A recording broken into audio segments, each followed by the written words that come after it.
CBS Sports' Tyler Sullivan on if he thinks Kevin Stefanski, head coach of the Browns, is his job in jeopardy.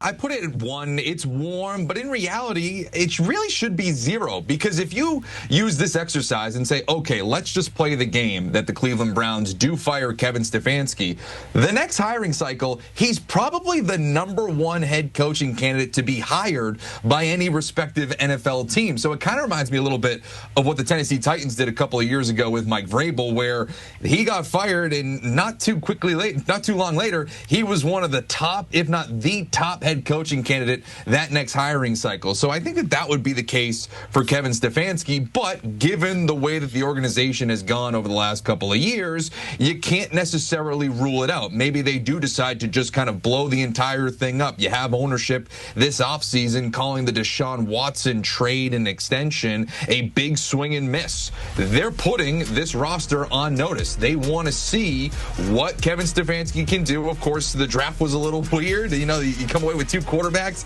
none of them coming within the first couple of rounds. So you're like, okay, is it really going to be Joe Flacco again? Is it going to be Kenny Pickett? Is Shador going to come out of the woodwork and actually be your starter despite his free fall in the draft? There's a lot of questions with this team, but overall, I don't think that the reason why this team has not lived up to its expectation, why it hasn't been more competitive in the AFC North, has been because of Kevin Stefanski.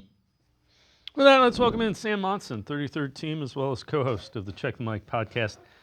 Sam, your thoughts just on Kevin Stefanski, where he's viewed kind of in the hierarchy of NFL coaches, and do you think he's in any danger this year?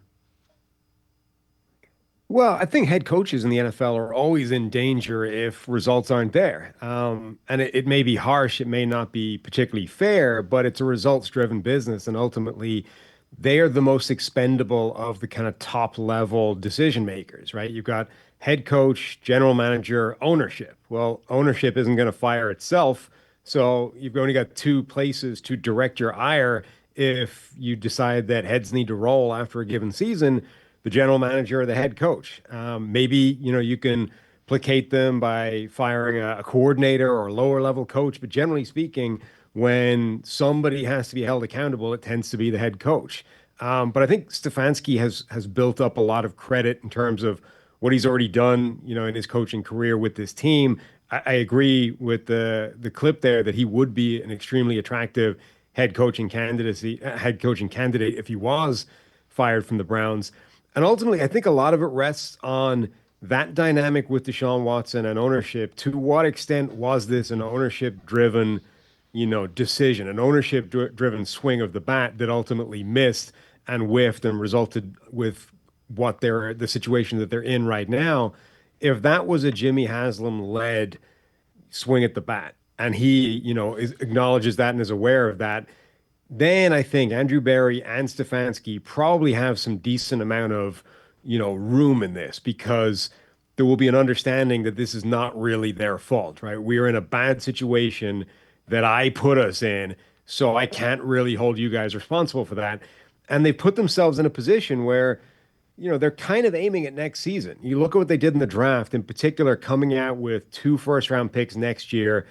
They've bought themselves time with the quarterback situation this year, but they're really positioned to go after one in next year's draft. And so that all speaks to a longer-term strategy than, if we don't win X number of games this season, we're going to have to fire Stefanski. Yeah, I would agree. And the other thing I'd add to that, if they were the thing you don't do if you feel like you're in trouble, either as a GM or head coach, is you don't draft a defensive tackle at 5 overall. You make a bigger splash and you go get the unicorn, the wide receiver cornerback.